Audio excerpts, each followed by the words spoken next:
Well, since I'm the native Los Angelino, I'll start us off and introduce Susan too. So I'm Naomi Hirahara, and I'm one of the co-chairs of the Imagine Little Tokyo Short Story Contest, which is sponsored by the Little Tokyo Historical Society. In this room are many members. The other co-chair is Mia Iwataki, who is also in this room too. And we just want to welcome all of you for coming. We actually have a number of people that are in the virtual room. 21. We have 21 people, and so this is very unique, but we'll work it out, and it's actually exciting. So here from the Bay Area is Susan Ito. She's a very well-known workshop leader. She leads a number of retreats. She's done some things in conjunction with the Japanese American National Museum and I believe Discover Nikkei. And we've heard all these accolades about her skills of teaching. She's also a notable writer and memoirist. She's working on some historical fiction, but this is her latest book. We'll talk a little more about it at the end of the program. But let me talk, let me first talk about the short story contest and we'll learn more about you. Yes. Yeah. Let me, Elizabeth, can you help us advance? So this workshop is sponsored by Imagine Little Tokyo, and this is our 11th year. Have any of you, and those in the chat, you can say if you want, has anyone submitted a short story to the contest? Well, I'm glad you're all here, and so what we're trying to do is seed you ideas. So this year, the deadline is February 29, and yet that is not a typo. Yes, it's a leap year. So you have an extra day to work on this. And if you need more information about our contest, you can go to the Little Tokyo Historical Site website. And then we could go to the next. Oh, and I guess one thing I should, emphasize is the purpose of the contest. It's not just, okay, just write any kind of short story. It's to raise awareness of where the in-person people are right now, Little Tokyo, through a creative story, imagined story that takes place here. And it could be a current, past, or future Little Tokyo. And it's a way for us to creatively visit and preserve our beloved Little Tokyo. Thank you. Is there any award? Oh, and thank you, co-chair Mia Iwataki. We have 3 different categories. One is English adult, and the winner gets $500. There's also Japanese in Japanese language, and they get the winner gets $500. And we also have a youth category of 18 and under. So if there's any young people in your life, we've had some people, as young as 12 or 11 who have won or been honorable mentions. So please, age is not a factor. It's more like how you can construct a story. So please encourage the young people in your life. And we've had people who have won, who have done amazing things with their ability to tell stories. Thank you, Mia. Thank you. And this is me. Many people know me in Los Angeles as a former editor of the Rafu Shimpo, but nowadays I'm best known as a mystery writer, and I do also nonfiction. But let's go straight to Susan. Hello, and this is me. I am just so honored to be here. You can read all this, but I'm very, very moved and honored to be here. I have been a fan and member and supporter of JANM since before it became came in existence, and I was so excited when it was built, and I was able to come down here, and my children are in the courtyard, and my father is in the Go for Broke memorial. And it means so much to me to come and touch their names here and to be here. So this place means a lot to me, even though I don't live here. And I'm so glad that it exists. And I'm so honored to be able to do this workshop with Naomi. I'm such a fan. And so I'm extremely excited to be doing this with all of you. I think Patricia Wakita's there saying yay. Hi, Patricia. Hi, Patty. So now we would like to hear about you. So I think simultaneously, since there are quite a few people in the Zoom and there are people online. So if you're in the Zoom, if you could write in the chat where you're coming from and just say hi. We'd love to know where you're joining us from. Hello from the Susanito Club in Oakland. Hi, Patricia. Anybody else, please tell us where you're from. And in person, we'd love to just hear your name, pronouns if you'd like to share. Maybe starting over here. Hi there, I'm Kelsey. Sorry I was a little bit late. It's okay. Just joining from Torrance, born and raised there. And I told myself for 2024, I wanted to come to more workshops here and get more involved here. My grandfather is also here to his name. Yeah, so it's a special place. I'm David Sato. I'm from South Pasadena. I was math sciences and was horrible at English, so that's why I'm here. I'm Victor, and I'm from Wisconsin, the Midwest, and I know Clark and Division in Chicago.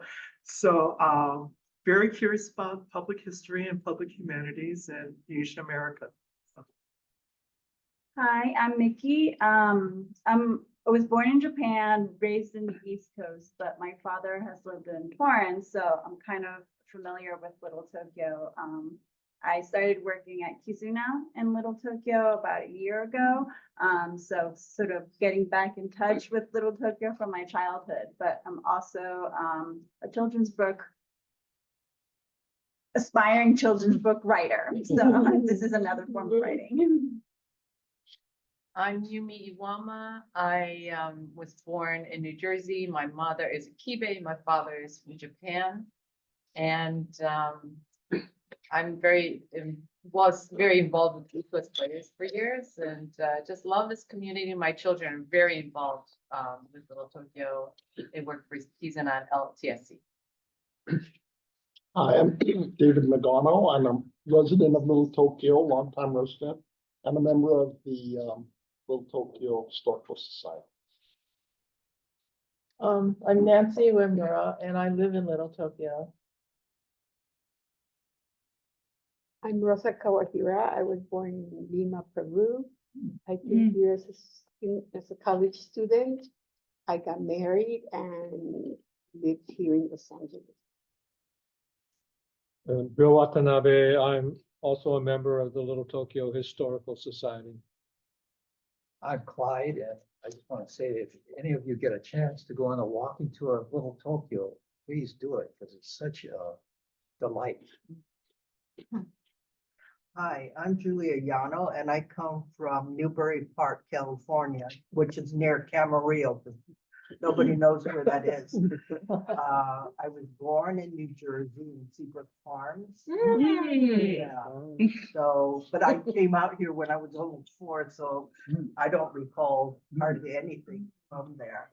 But I've been always interested in writing, but I have no experience. So this is my first workshop in writing. So I don't know if I could produce anything. But You can. I just remember coming here when I was like 5 years old and taking ballet lessons someplace around here, but I don't, other than that, I don't remember much of it because my teacher went to Japan and she left, when I was like 6. So I don't really remember much of it. So, but anyway, that's just my little historical perspective on Little Tokyo. Love it. Thank you. Oh, I'm Winston Clark, he, him, and I'm just a writer. I grew up in LA too, in I guess Glendale, I guess. So Welcome. And I'm Mia Iwataki. I'm with the Little Tokyo Historical Society and Imagine Little Tokyo, and I'm from South Pasadena too. Good to meet you. thank you. Yeah, does Joy want to highlight anybody in the chat? We can't see all, I see Can I Merv. click? I'm Yeah, gonna click on the chat okay. and see. I see Merv Maruyama. Oh, here we go. Yeah. Someone was born in Hawaii, grew up in LA, Bay Area Yonsei, yay, Merv, joining from Sacramento. James Okamura, Sansei, born in Boyle Heights, raised in Pasadena. Trying to juggle another Zoom. Tamiko, hi Tamiko, from Tacoma, Alameda, Oregon, Washington DC, Ann Arbor, Michigan, San Francisco, Newport Beach, Oakland, Seattle, Highland Park. Wow, we've got people coming Yeah, from all over. that's That's really so great. exciting. That's wonderful. Fantastic. Let's see. Uh-oh. I'm sorry. Help. What did I do? Okay. So we just had the opportunity to do the walking tour of Little Tokyo. It was amazing. I'm sad that I had to leave a little bit early, but this was the historic Aoyama fig tree that we saw, was really amazing. We're going to just share a few other. Is there anybody here who has never been to Little Tokyo? Maybe in the chat. Yeah. If you haven't been, I mean, there's someone from Michigan, I don't know. Yes, has everybody been to Little Tokyo? And so if you haven't been, one of the challenges of this story prompt is the story must be set in Little Tokyo somewhere. So if you've never been here and you're not familiar with the setting, it would be good to go online. There's a gallery from Little Tokyo Historical Society, has a gallery of photos, and that might help to, you know, prompt your thoughts. I was already, when we went to that tree, thinking of stories that could be set near and around the tree. I thought that everywhere we went, in fact, was inspiring to me. So, okay, so you can talk about this? So actually that initial fig tree was to mark Koyasan, I believe. But the present Buddhist temple, you have to go through this like narrow driveway and then you encounter the temple. And there's, I think many of us are familiar. I think, is it called Jigo? These statues. What is the Japanese name for it? Is it Jizo. Jizo, thank Jizo. you, Jizo. And yeah, Jizo-san. And they're to mark you could look it up online. Sometimes it's for like unborn children that didn't, you know, died during childbirth. Those are some of the reasons why they have these Jizo-sans, and they knit the little red hats, and so the spirit will be warm. Yeah. So this is one place that, and then there's the temple that's right across the street. Yeah. So what you seemed very moved, Susan, when you saw this. Does something come to mind? I mean, this is one of the meeting places, the gathering places for Japanese Americans who are forcibly removed. And there's a very famous photo by actually my old friend Jackie Wata about people going into the buses for them, you know, to be sent to a camp during World War II.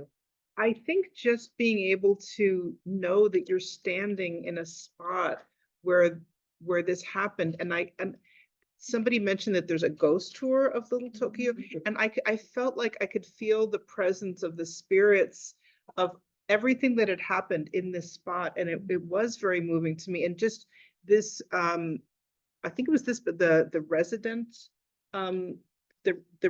of the Buddhist priest families, I was just imagining that, like, who might those people be?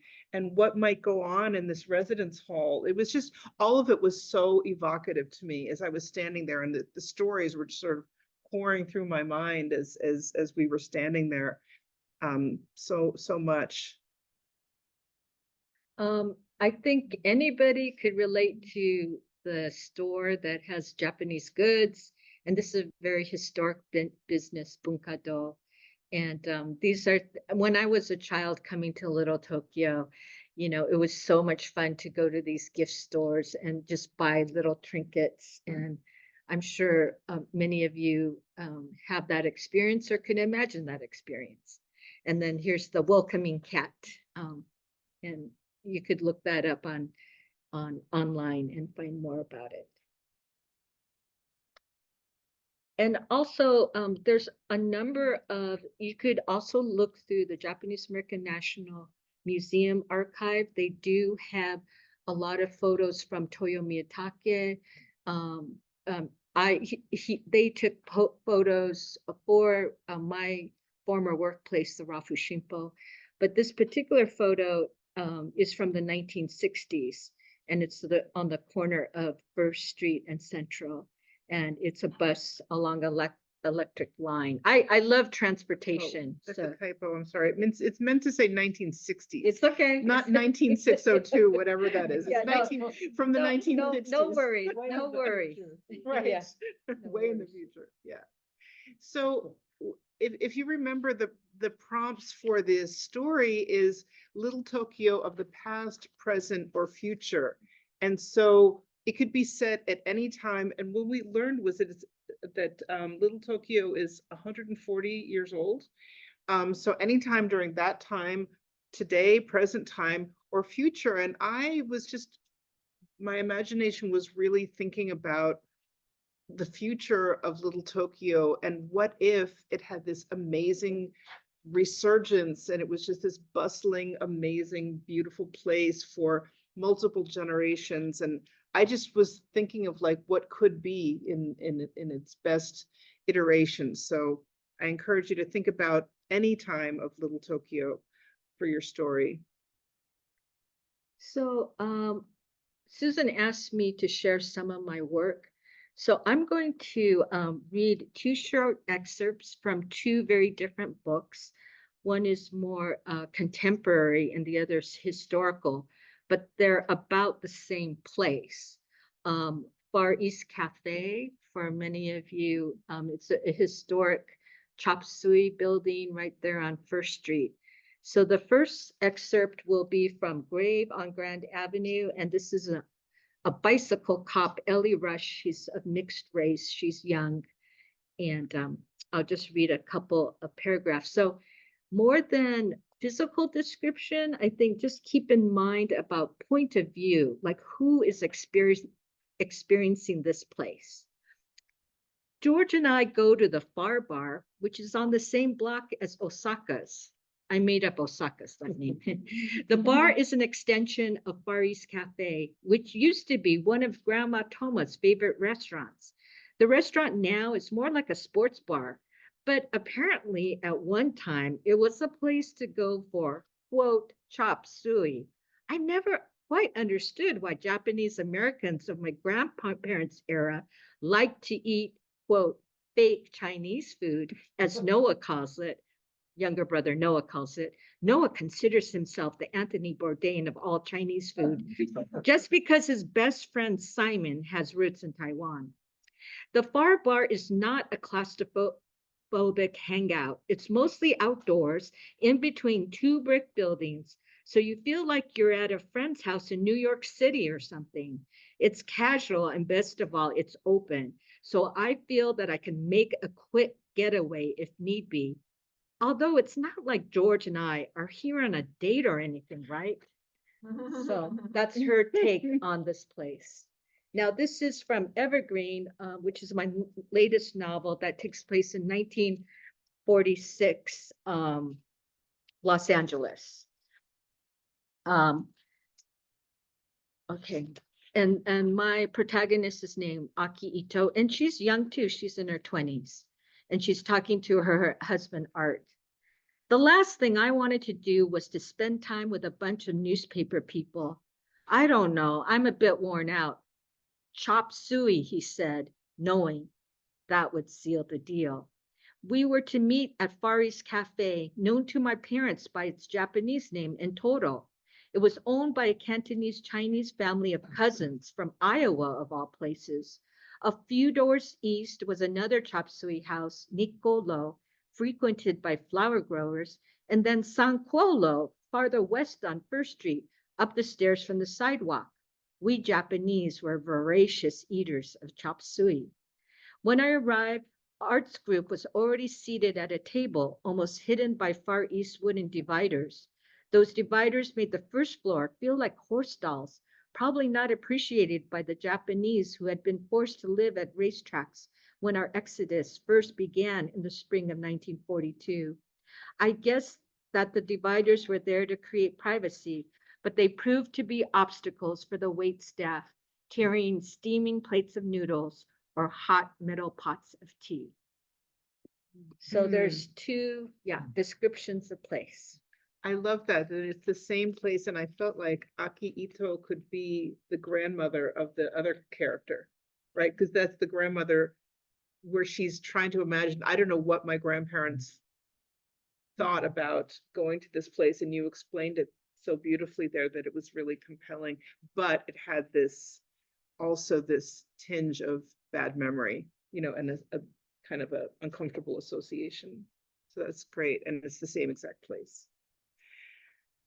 Fantastic. So so now we're going to have you work on something about place and take a little time to write as many details as possible about any Little Tokyo location. Think about, what do you notice, the weather, small details, at ground level, what happens when you come up very, very close, and what happens when you take the bird's eye view and you can see the entire area laid out.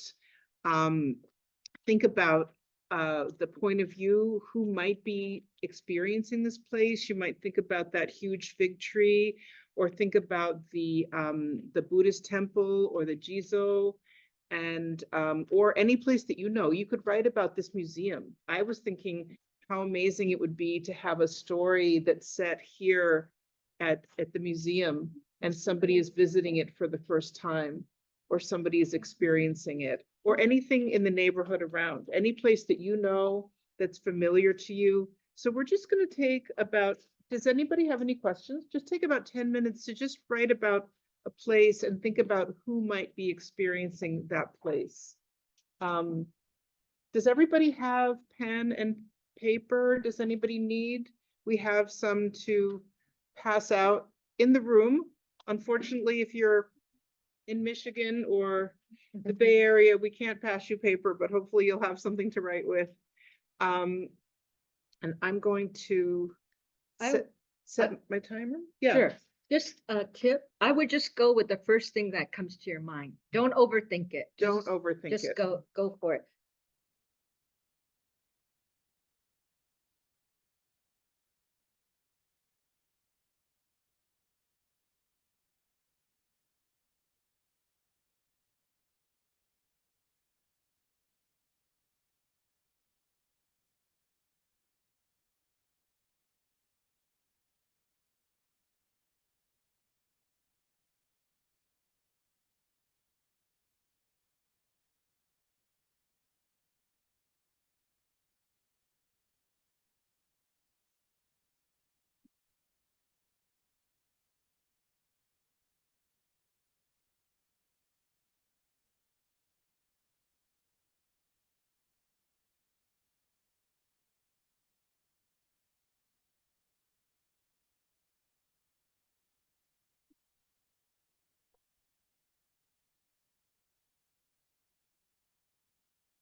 Got a 10-second warning, so if you just want to find a place to end a sentence.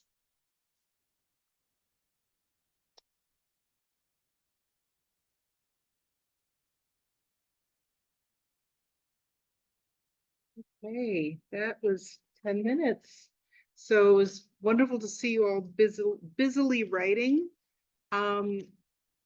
I always say when we are doing spontaneous writing in a class, and if we ask anybody to share, we all know that this was super rough, spontaneous. We just wrote it 5 seconds ago, and we don't expect anybody to have anything polished and, you know, ready to publish tomorrow. So we understand that, and having said that, some really exciting things can happen in a span of 10 minutes. So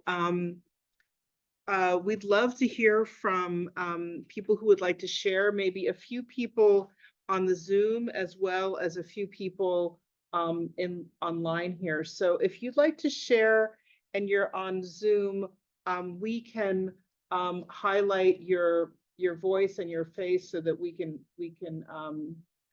hear you. Is there anybody on the Zoom who would be willing to share just a paragraph, a few sentences, anything that stood out from what you wrote? Janice Yim has raised their hand. Can we add Janice to the allow to talk? Let's allow. And thanks to Joy Yamaguchi, who's Yes, thank doing you, all that Joy. for us. So Janice can be unmuted. Hello, everybody. Hi. I cannot start my video, but that's okay because I just woke up and I look like a mess. But I wrote about the Little Tokyo train station in the context of the future. So I imagined kind of a place where people can go in and out of Little Tokyo, of their own freedom and volition. And this is I'm planning to set this story in 2034, so like the recent or the soon future. But I'm imagining Little Tokyo as like a bustling place where my protagonist is focused on people watching at the station, but she goes to the grander scope of things due to an event in the story that makes her realize that Little Tokyo is a vibrant place, more than just for people watching. Did you want to read a little, Janice? No, my notes are very scattered. Okay. That's okay. You know, it's fine just to share what happened when you started using this prompt, because that can be really, really exciting just to prime the pump a little bit. I love that setting because we just walked past that train station on the walking tour, and I had never seen it because I haven't been here since it's been built, and I was astounded that it's here. It's so beautiful, and it does feel very modern. So I love that you're setting your story there, Janice. Thank you so much for sharing. Thank you. Thank you. Is there anyone else on the Zoom who'd like to share? And then we will, Cindy Fong, and then we will bring it into the room. Cindy, you are going to be spotlit and allowed to talk in just a second.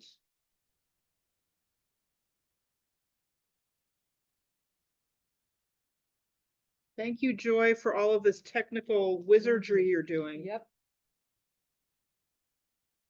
Okay, Cindy, I think you're up. Okay, let me just switch my viewing option because right now I'm seeing, oh well, I'm just seeing the placard. Okay, so you can see me, I can't see you. Okay, I'm gonna just start reading and I'm gonna give you a mystery. You tell me where I'm writing about. Keiko couldn't believe her. Can I start? Go. Okay. Keiko couldn't believe her eyes. She peered intently, standing on tippy toes to have a complete view of the display case. The crowd had magically parted, giving her the chance to scurry to the front. The manju was magnificent. The bakery continued to expel strong whiffs of sugar, azuki beans, and rice flour. The heat from the crowd added to the warmth from the ovens in the back of the store. Cozy. That's what Keiko thought. Her mouth watered. She couldn't wait to bite into her first manju, but only if accompanied with sinja. Conversation drifted through her. The clerks behind the counter quickly boxing up the selections from demanding customers. Oksans politely making their selections, the Oba-sans more direct and forceful. That's all I have. Beautiful. Where am I? Thank you. Cindy, thank you so much. That was beautiful and so evocative. And now I'm very hungry for manju. Right. And I also see in the chat that people definitely know where I'm talking about. Yeah. I want who gets to go. Yes, yes. That was beautiful. Thank you so much. You're welcome. Wow. Is there anybody here in the room who would like to share? Doesn't have to be the whole thing, just a little, or you could do what, yes. Okay, I don't know if everybody introduced themselves, but I'm Jewel, and I was at the train station because I come from Santa Monica on the Metro.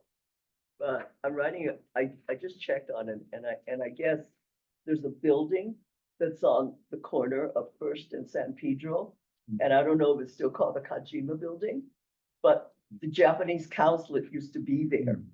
Okay, so I'm going to read this like quick because it kind of became my hangout in the 1970s when I didn't have my regular day job, which was being a teacher, and then I could go to my parents' travel agency because they would send me on an errand. Okay, the Kajima Building, First and San Pedro Streets, Japanese Consulate General, 14th floor, and this was in the 1970s. I would take the dash. Back then it was called the minibus, from my parents' travel agency in Chinatown on the corner of West College Street and North Broadway with at least a dozen passports, including a note on the travel agency's letterhead requesting that the persons listed, and I also had their filled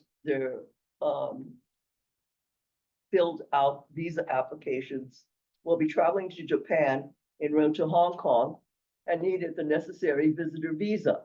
My parents took out tours to Hong Kong, and back then, the planes could not fly directly from Los Angeles to Hong Kong. Usually would fly nonstop from LAX to Tokyo Haneda Airport, and then would spend overnight at a hotel near Haneda Airport. And the next day would be a 4-hour flight from Tokyo to Hong Kong. The overnight stopover still necessitated a visitor visa. The two ladies who handled the visa section at the Japanese consulate were Irene, who was an old neighbor from our neighborhood where I grew up in the Pico and Catalina Street, which is now the Salvadoran corridor in Koreatown. But It wasn't Koreatown then. It was, and Rico Hairston, who would almost always give me a hard time. Like something was missing on the application, or at least that, this, I swore this woman had a magnifying glass. And Mrs. Hairston would always wear her cardigan, sweater, white blouse, and plaid skirt, also known as, I gave her the nickname as Miss Japan. Okay, so I don't know, the building is still there, but I'm not sure if it still has the same name.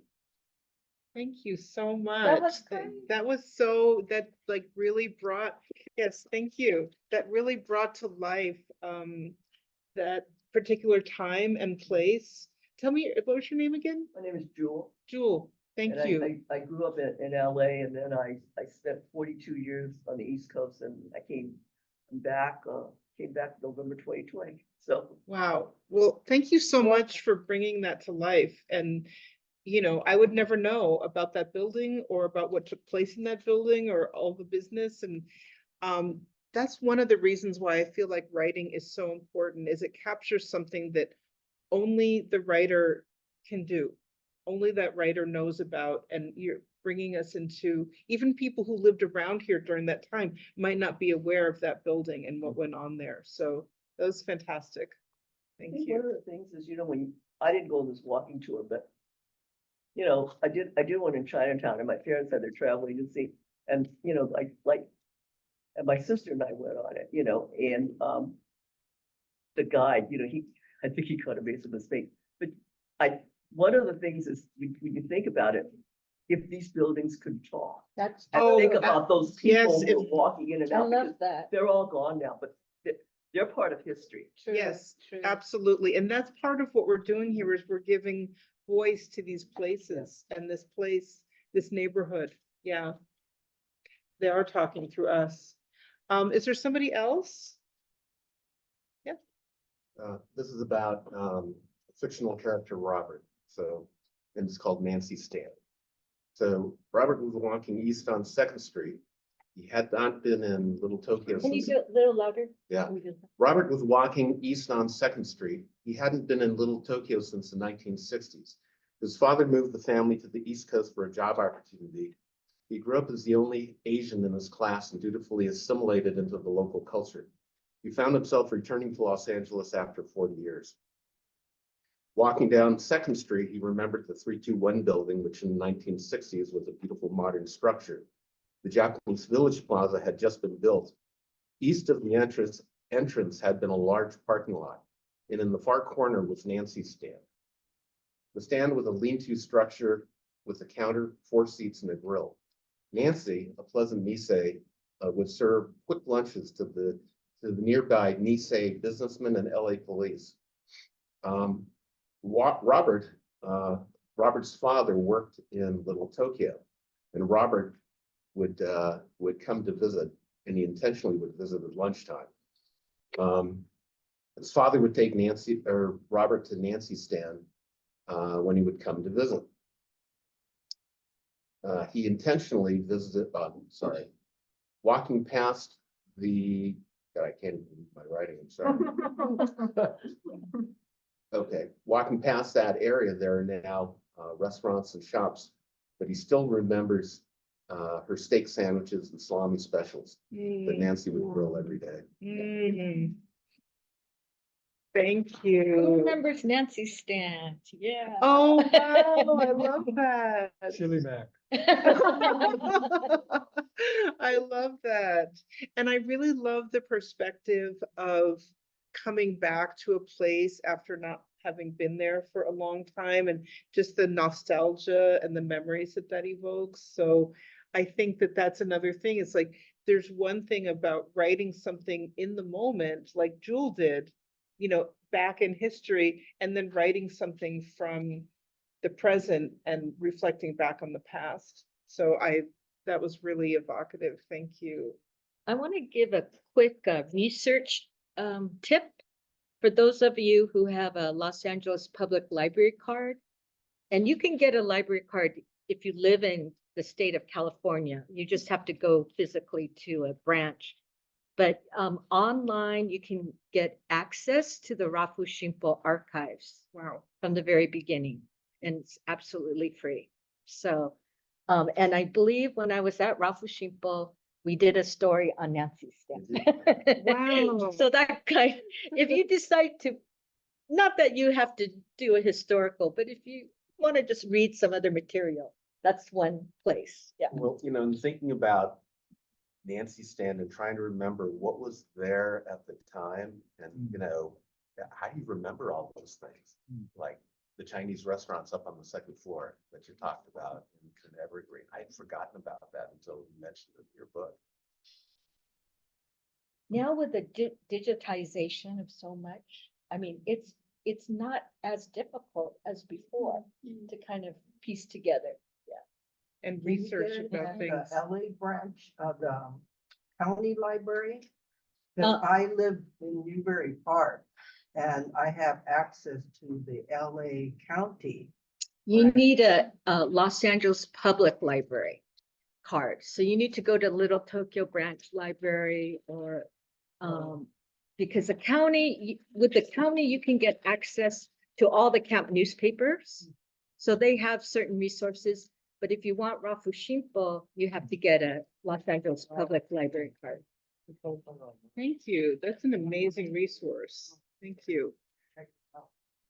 Okay, we are going to take a bio break for everybody. For those people online can go get a snack at your own house, and people who are here, we have some snacks and restroom, and we will come back in 10 minutes, so 12:13.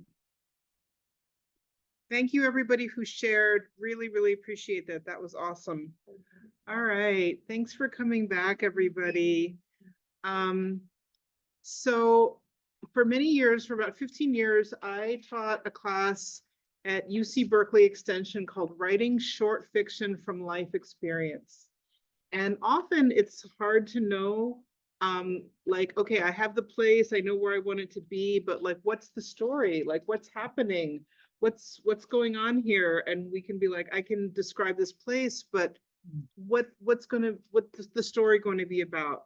And so this exercise is called Creative Wrong Memory. And it's about how to incorporate a life experience into fiction. I don't know, Naomi, for you, you've written so much fiction. How many little things are drawn from your life that people wouldn't even know, like little details, none of it, or is it all made up? So much of it's autobiographical. Yeah. And people wouldn't know. Yeah, it's my autobiography in so many books, especially I would say in Evergreen. It's like a secret autobiography. Exactly. Right. And so you can do that. You can insert your own experiences. Like, why do these things, often we read fiction and we say, why does this feel so authentic? Because even though it's set in the 1940s or it's set in the future, people are drawing on something that they've experienced and that they know. Oh, thank you. Okay, so it's helpful to ground a piece of fiction in an anchor of your own life experience, or to insert that so that it has that ring of authenticity. So this is an exercise, it's a two-part exercise, creative wrong memory. And so what you want to do is to think about a memorable event. It could be from your own life or someone else's. It could be something that you know happened to a parent or a sister, or even an acquaintance, or something from the news.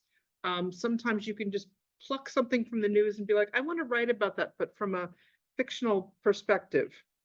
So this is the exercise is you're going to make two lists. I remember and I don't remember. So and I'm going to give you an example of this. So there's I remember and I don't remember. And this is often how fiction is born, is you write down the things you remember. You're like, but I don't remember this because I barely remember what I had for breakfast yesterday, but I can make it up, and in the I don't remember list, this is the opportunity for you to use your imagination. You can even use your imagination for the I remember list. It's like, well, I remember this, but I'm going to change it and make it something different. And some people's fiction is very, very autobiographical, and some of it is just a tiny little seed, a little crumb or a shred, and then you just run with it and make things up. It's really a way to lie and get away with it, and maybe even get paid for it. So, so this is one of the exercises that we do to get started with it. There's the I remember and don't remember list, and I'm going to show you an example. I did not make this up. I got this from a fantastic book called What If by Pamela Painter and Anne Bernays.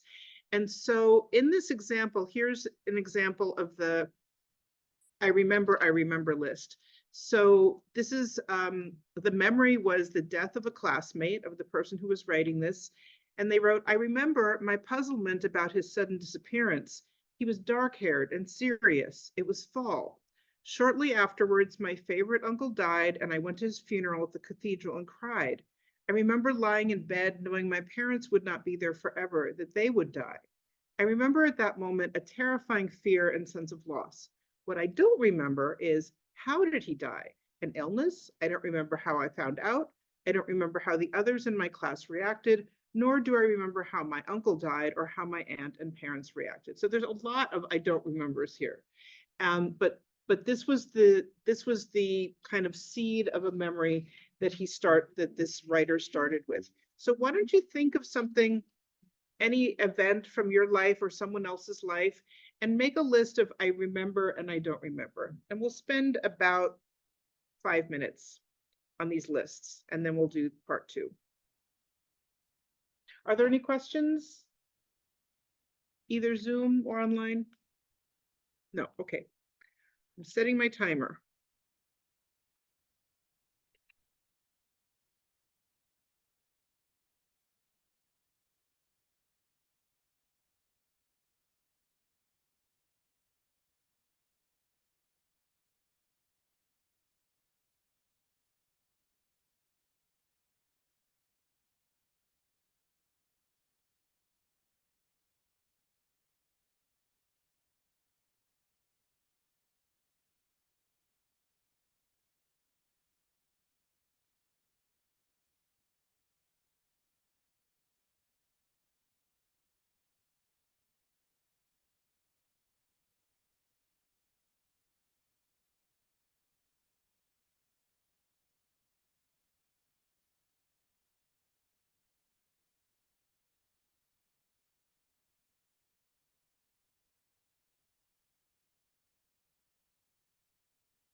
Okay. So that is part one of our exercise. Was that interesting to see what, was it interesting to see what came up on both of your lists? Okay, so now if we take these lists and we move into starting a story, I'm going to read, this is what happened as a result of the previous lists, the beginning of this person's story. And if you see that some of the list is written in regular font and most of it is written in italics. So the regular font is things that he remembers, and italic is things that he doesn't remember and he's making up. So that's most of it, right?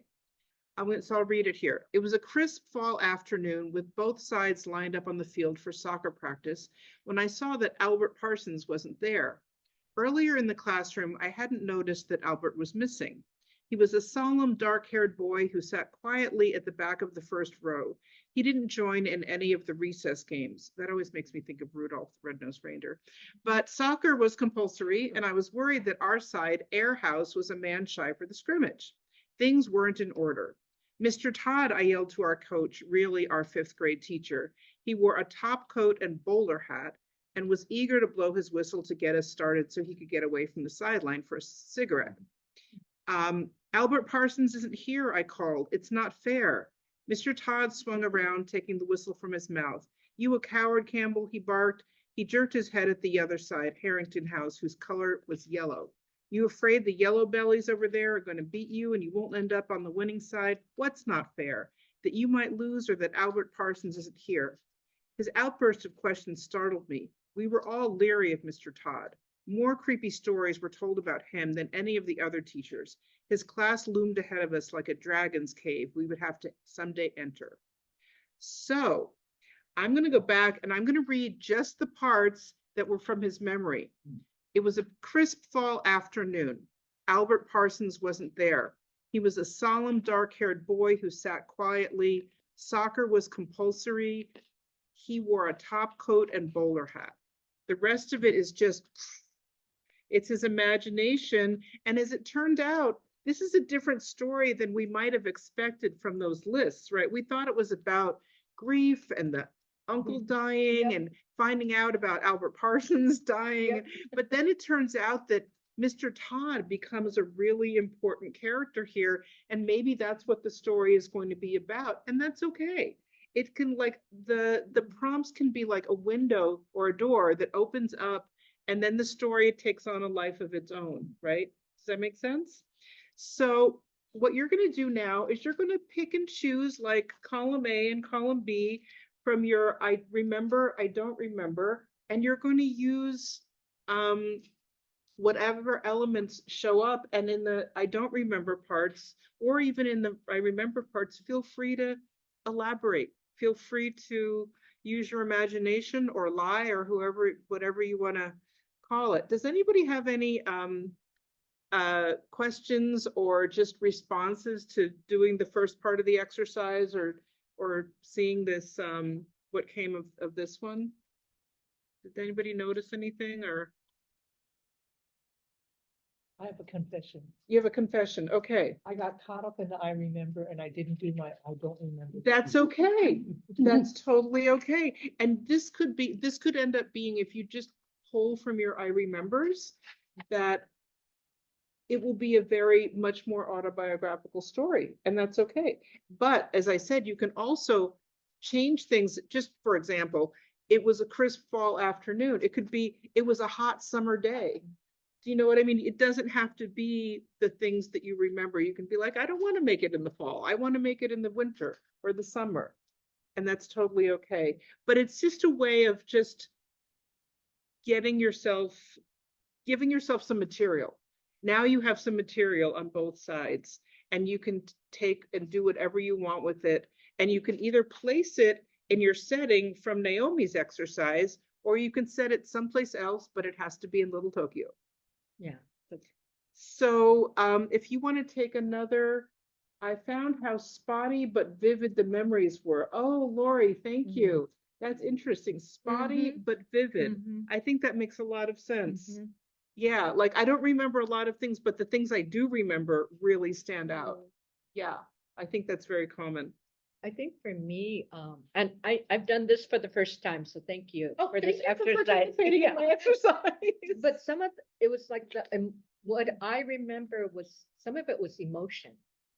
I remember ashamed or things like that. Yes, So yes. that was interesting. Yeah, right, because that could be, and you also see he made up a lot of dialogue. Often we don't remember dialogue from 20, 30, 10, 5 minutes ago. We don't remember the dialogue. And so this is where it comes out that we will make up dialogue because we don't know what people said, but that dialogue feels very authentic, right? He really captured this coach and his attitude and how he was. Okay, so I would just like we're going to take another 10-minute period now to put it all together and just play with your material. That's all I'm going to say. Just play with your material, take from either column, change things up. The only rule is it's set in Little Tokyo, as we keep saying. Yeah. So, does it not have to relate at all to the first piece, or should it relate? It doesn't matter. You can start anew and do a new setting. You can expand on the first piece you can just like take your first piece, keep going with it, and just pull in little pieces from your lists. Or you can start from scratch. I mean, this is like, we're just having it's like the playground of your imagination. You can, and yeah, either start anew or you can continue from what you did before. So I'm going to set again. Oh, yes. So the setting has to be in Little Tokyo. No matter what you do, the setting must be in Little Tokyo. That's our only big rule here. Anytime in past, present, or future, any situation, you can use this situation or not. You can also start again. That's it. So I'm just going to give you 10 more minutes to play and see what happens.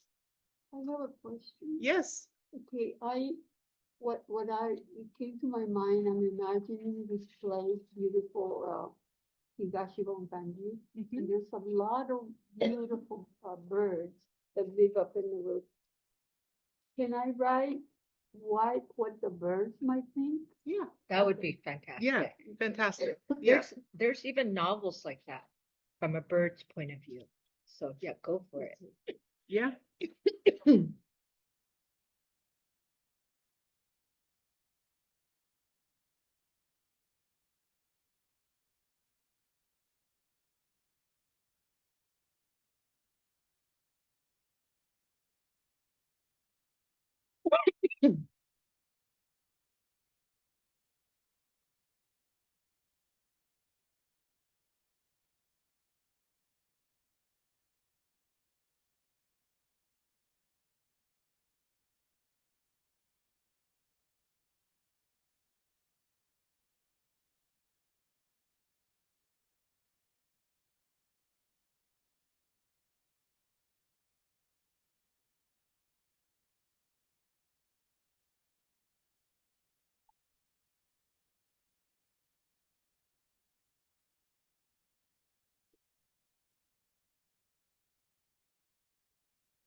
Thank you. I won't like one of these I didn't bring.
Yes, because I have.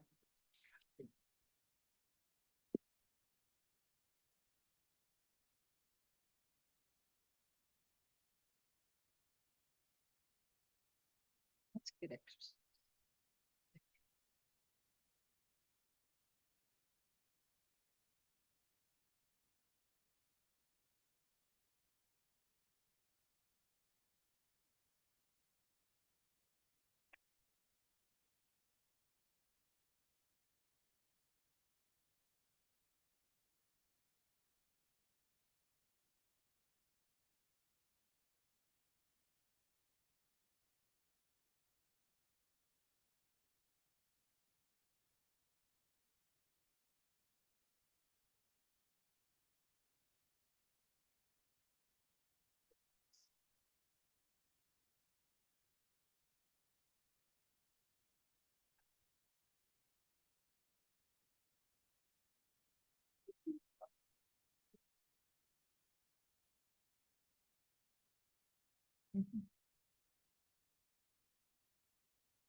Hey. So just find a place to end a sentence and once again, we would love to hear from anybody who'd like to share an excerpt, a small bit of maybe a favorite part of what you wrote, or just talk about what came up for you and what that was like. Maybe we'll start with people in the room and then move to the Zoomies. Is anybody here who didn't share in the first round who'd like to maybe read a little bit or talk a little bit about, yeah. Mine takes place in more of a contemporary, Okay, right now. It's the present. okay, So I'll just read what I have. sure. My stomach growled as I walked past the long line at the ramen restaurant Daikokuya. My stomach growled again. Ted, my husband, paused, and I could tell by his expression that he was thinking the same thing. Was it worth it to stand in line? As we debated, yeah, we do that a lot.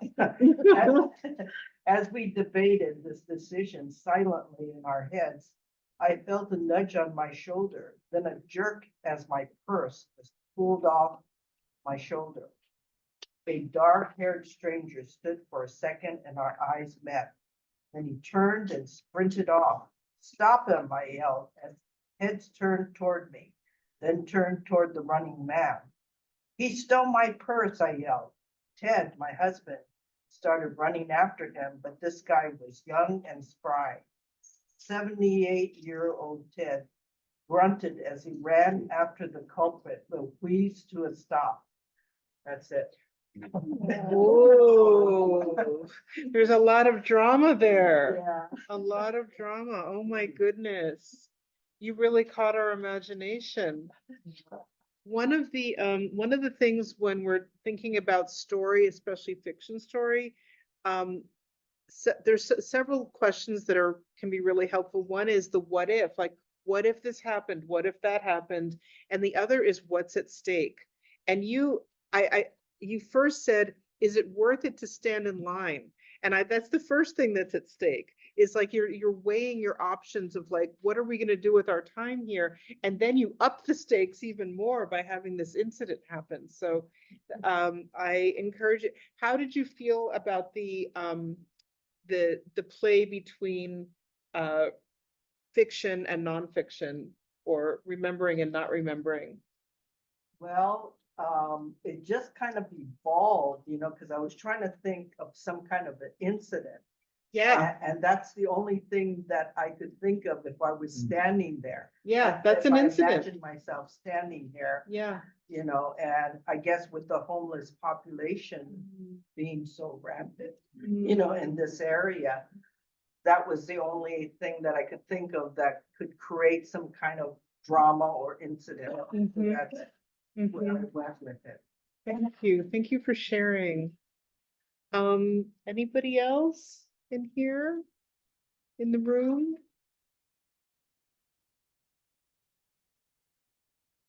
Okay, I know I've said this before, but this one, I don't know.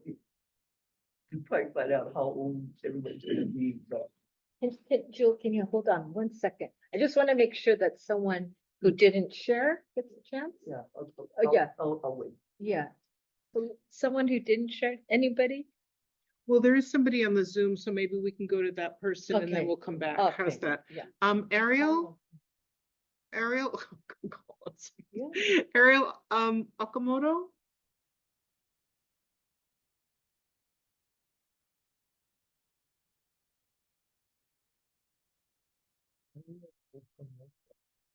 Hi. Hi, Ariel. So I started a segment which is, I think, going to end up being part of a prologue to the main chunk of the story, but I'll start with what I came up with in this session. Can we just go out this way? I said, standing up from my plate of chashu hash remnants. Mom was pulling on her jacket and absent-mindedly tidying up her fork and knife. Surreptitiously, Grandpa put one more bite of fluffy gist pancake in his mouth, with the hope that Mom wouldn't see him and scold him for eating too much sugar for his diabetes. Of course, he could always pretend that he hadn't heard, a favorite tactic now that he wore hearing aids. You could never quite tell when he was following a conversation. Is the gate open? Mom asked as we moved from just outdoor seating into the courtyard at East-West Players, the soaring theater converted from Old Union Church. Then she paused at the three-sided bas relief sculpture. Oh, wait, let's look at this. And then we'll move into the memory. What I did remember is once my family had been standing there looking at the sculpture and a man walked by and said, go back to your country, you'll see it better. And my mom and I definitely heard it. My grandpa did not. And I think for my story, I want to explore what if grandpa's pretending not to hear and what does he think? So that's where I'm going with that. Oh. Yeah. We want to hear it, Ariel. Yeah, you gotta keep Well, and that's, I haven't written it yet, so I don't know, but that's what this exercise inspired. So. Oh my gosh, that was fantastic. And we just walked past exactly what you're talking about on the tour. And so it's so vivid in my mind. What the setting that you just wrote about, and then the situation. And just as you were talking about in the first section of that he pretended not to hear, I was like, that's something that's at stake. That's something that is like, it sparked my mind, like there's something going on here. And you totally, yeah, that's going to happen. That's really great. Yes, we all want to read the rest of that story. So good. Thank you. Anybody else, anywhere, Zoom, anybody who has not shared yet, would like to share? We would love to hear from you. Don't be shy. Oh, yes. There might be grammar things. It's okay. Okay. It's a sunny day, a perfect day to adventure to the big city for the first time. She would not return again for 64 years. Oof. She felt beautiful in her fancy cotton dress that she wore for her Holtville kindergarten graduation. It was before she had suddenly outgrown it in Japan, though there was no need for it there. It had puffy sleeves and the fabric had tiny textured dots that she liked to feel between her fingers. She felt like Cinderella. She stepped onto the truck bed with her sisters, placing the blanket beneath her. From El Centro, they boarded a train and bid goodbye to the acres of farmland they had left behind. The city was alive with sounds of temple bells, shop owners yelling "Irashaimase," and scents of udon broth and grilled saba. Through the bustling crowd, she held tightly onto her mother's hand. She made her way past trousers and swaying hems of colorful dresses as she walked the dust-free sidewalks leading to the heart of Little Tokyo. A woman bent down and with her face too close remarked, "What a beautiful dress." She felt her cheeks flush. Her parents had led them to a shop door, and as she raised her head, she found herself looking through a large glass window, where on display were rows of perfectly round, colorful confections, pink, white, and green pillows of pounded sweet rice. Mother had made her own over the years, but nothing that looked like these.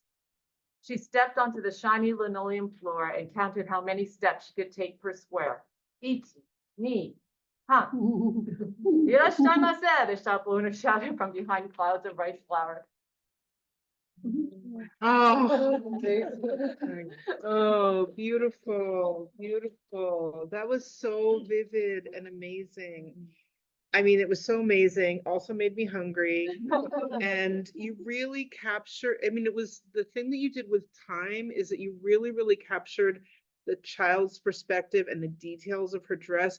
But then you also transported us as like, it would be the last time she would be there for 64 years.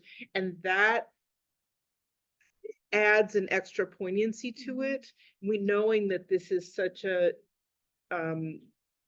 unique moment and that something that the character doesn't know, but the writer knows, and you're sharing that with the reader. It's kind of like this teleporting thing, like I'm going to tell you, and this is why this is really significant and important. And just having that little detail in there shifts our whole understanding of the story, right? I think also because you have a Japanese background, Yeah. you can incorporate like "irashaimase," "ichi ni san." So I think in general for people, like we can lean on our strengths. And for some people, it's beautiful description. I can't do beautiful description, so I don't attempt it. But other people, well, but I mean elaborate, adjective filled, description, but some people do it so well. So just lean into what your strengths are. Yeah.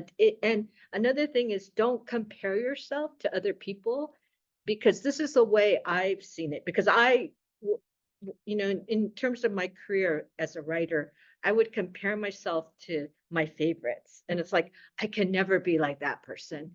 But we all have our own voice, and I don't have any biological kids, but it's like your children. You can't say, "Well, I don't like how you turned out. You have to be like this. You have to be a lawyer. You have to be." Why can't you be more like so-and-so? Yeah, right. Yeah. So your own writing voice, you have to kind of just accept this is my voice and it has its place. Totally. Yeah.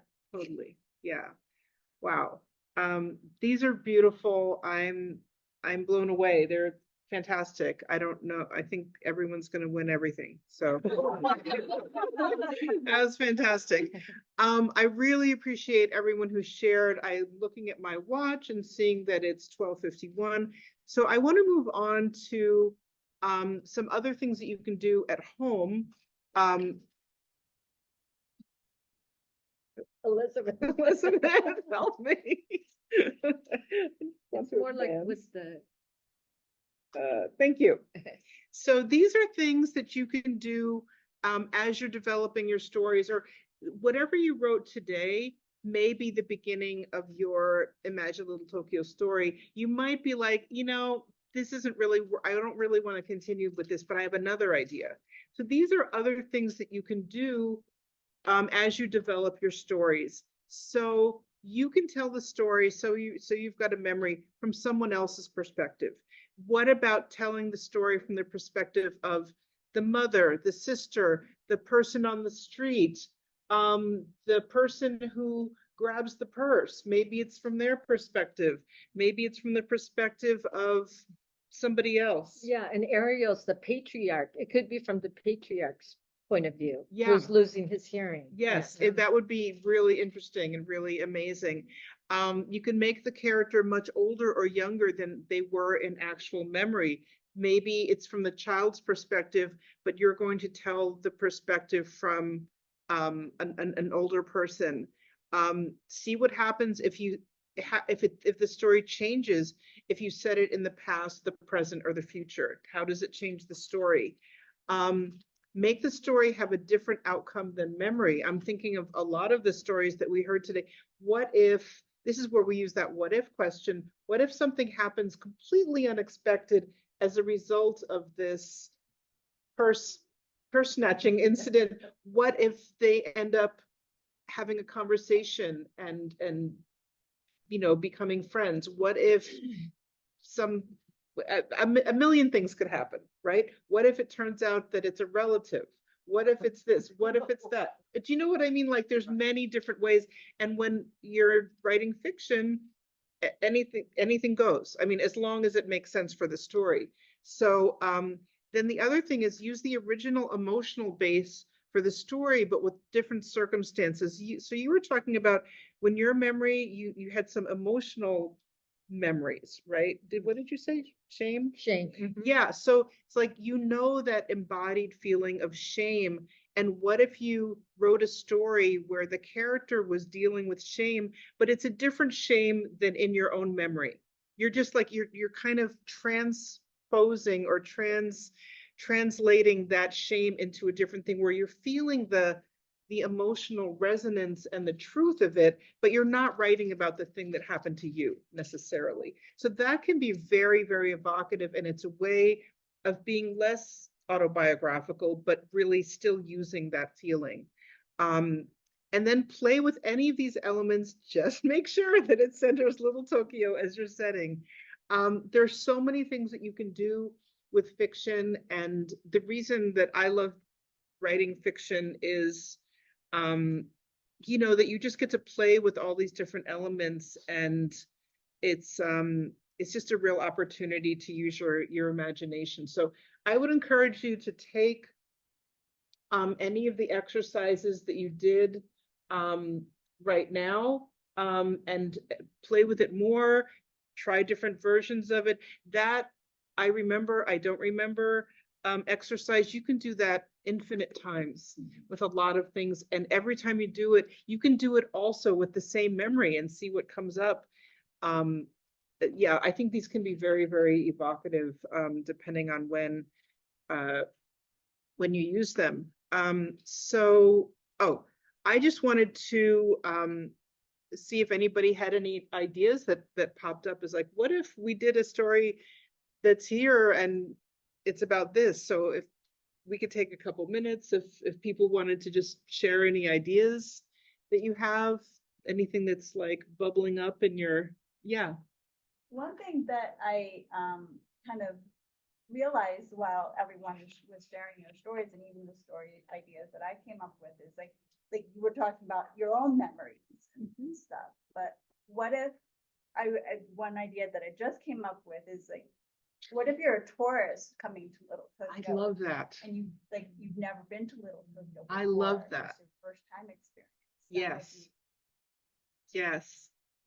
Absolutely. I mean, yeah, because how are you looking at it completely anew from completely inexperienced eyes? Yeah, that's a great one. But one can be from a Japanese tourist point of view, which would be very, very different from like a white Midwestern point of view, right? Yes, it depends on who it is and where they're coming from. There's a great question in the chat. The thought of changing the perspective is interesting to me, but how do you keep it feeling authentic, the write what you know part? You've done a lot of fiction. How would you say, what would you say about that? Well, I would say we're human beings. And sometimes Yeah. if a perspective, like for 7 books, I wrote it from a old man's point of view. And I'm getting to be that age. I'm getting to that age, but yeah, I'm not an old man. So, but I think some of it, I think we may gravitate towards people that are kind of different from us and kind of just hold that. So maybe you're a man who was very close to your grandmother, or you have, I think all of us have the ability to kind of see things through someone else's shoes. So this is where the empathy kind of comes in. But I know for my Aki Ito story, was an issue because I'm an older sister. I'm not a younger sister. And the Clarkin division in Evergreen was very much from a younger sister's point of view. So I interviewed friends who were younger sisters. And I actually did it. It was during the pandemic, so I did it from Zoom. And Zoom is actually kind of helpful. In a way, people like there's a little distance to it. So people can be kind of more analytical than if you just had coffee. They Yes. might not take it as seriously or whatever. Yeah. So just if you want to write from a certain point of view, just find someone in your circle and say, hey, can I ask you some questions?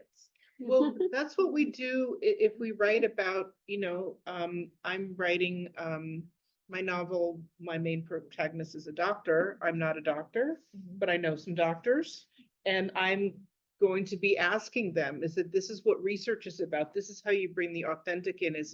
I'm not going to have to go to medical school in order to write this novel, but I'm going to have to do some research. And I love that you said, write what you know, is that we know what it is to be human. And all of our characters, well, unless we're really science fiction-y, are going to be probably human, and that we can imbue that empathy with it. Patricia says, as a historian, I'm always so torn about changing things that are historically based and blending things with fiction. Sure, changing names and making up details are fun, but what if you insert a whole new event that can actually change some real historical event? That's a big question. Well, I think like someone like Patricia, then you're going to be a type of historical fiction writer that stays very close to what really happened. Yeah. And like for some of my books, I try not to veer. What is the Michael J. Fox series, Back to the Future? Try not to create something that's going to change everything else. It's going to change the future, exactly. Yeah. So you're someone like you, Patricia, would be writing a different kind of, and there's ways to do it. What I always look for are gaps. So there's certain things that have happened that nobody can really say. Well, that's where we get into I don't remember part, or like it isn't like it's documented. It's like you could have a different list. It's documented, it's not documented. Do you know what I mean? It's documented that these things happened on these days with these people, and we're going to keep that solid. We're not changing that. But where it's not documented, that's where you get, or it's like you're making up a character who lived during that time, but they're made up and they relate to the solid parts of history, but they're individuals and they can do whatever they do, right? And when I do have real people in scenes, I try to not to make it monumental. Yes. They're just like cameo. Yeah, like so I have like in Evergreen, there's like real people having a meal at Far's Cafe, but that's not going to change the course of history. Right. Right. Got it. That's a great question. Is there a requirement on the length of the story? I don't know. 25. Thank you. No longer than 2,500, 2,500 words. No longer than 2,500 words. Less than 2,500 words. Okay. Well, I can't believe it, but we have run out. Oh, what did I do here? Can I just say one thing too? When you're writing your story, you might be inspired by a real person. like in your circle, do not use their real name. Yeah. Do not fictionalize that name. I sometimes insert real people's like first names, but it's for a character that's totally different. And it's like my homage. And I might tell somebody, hey, I named this character. I mean, was born in the 1900s, and that's in honor of you. But if you're really writing about a real person with a specific situation, especially if it was not too favorable, do not use the real name. Especially, right, exactly, especially if it was not too favorable. Yeah, I can't believe it, but it is 1 o'clock.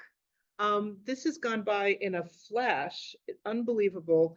I hope you will all keep writing, submit to the Little Tokyo contest. We can't wait to read these entries. I hope that you will stay in touch with both of us and read our books. Our books are both downstairs in the store, and if anybody would like to purchase one and come back up, we would be happy to sign if you would like us to sign your book, if you would like to get one. And I just wanted to put a little plug. Oh, here's the books right here. I just wanted to put a little plug. I am doing a reading tomorrow at Bel Canto Books in Long Beach at 4 p.m. If anybody would like to come, I would love to see any of your faces there. But meanwhile, all of our information is there on our website. Naomi's amazing stack of books, not just Evergreen, but Evergreen is the most recent one. And what are you working on now? Are you working on something new? Working on something new? 1903 Pasadena. Ooh. Historical. Ooh, is it a mystery too? It's a mystery. Ooh, that's exciting. That's exciting. And I'm also working on a historical novel about the Japanese American community in New York City during World War II, which is my parents' community. And there's been very little written about that community, and I'm very eager to bring it into the light. So we'll see how that goes. Anyway, thank you all so much for coming. This has been a pleasure, a joy, an honor, and all the good things. Thank you. Yeah.